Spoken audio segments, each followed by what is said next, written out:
एक राजा की एक लड़की थी।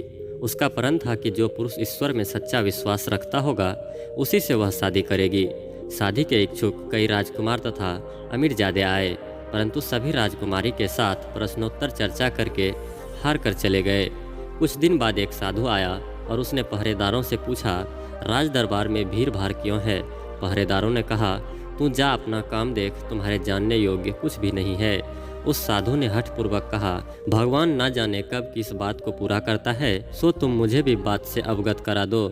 यह सुनकर पहरेदारों ने उसे सारी बातें ज्यों की त्यों बता दी। तब साधु ने कहा, महल में खबर भेज दो, मैं राजकुमारी से बात करना चाहता हूँ। जब पहरेदारों ने राजा को साधु के आने की सारी कथा कही, तब राजा ने साधु को अंदर बुलाया।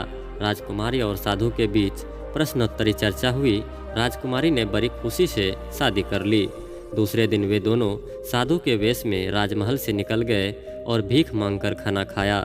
शाम को साधु ने 2 रोटियां बचाकर झोली में डाल ली, तो राजकुमारी ने कहा, आपने रोटियां क्यों रख ली?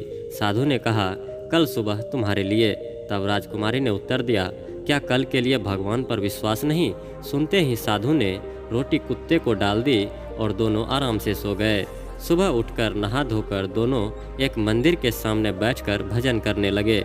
कुछ देर बाद वहां एक हाथी आया जिसकी सूंड में माला थी और पीछे लोगों की भीड़ चली आ रही थी।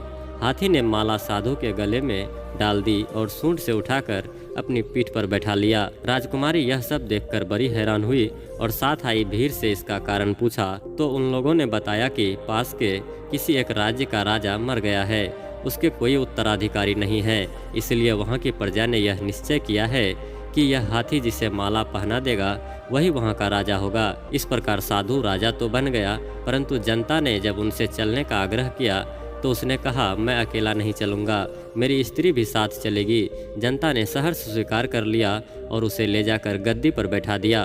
तब कहीं जाकर मृत राजा का दाह संस्कार हुआ।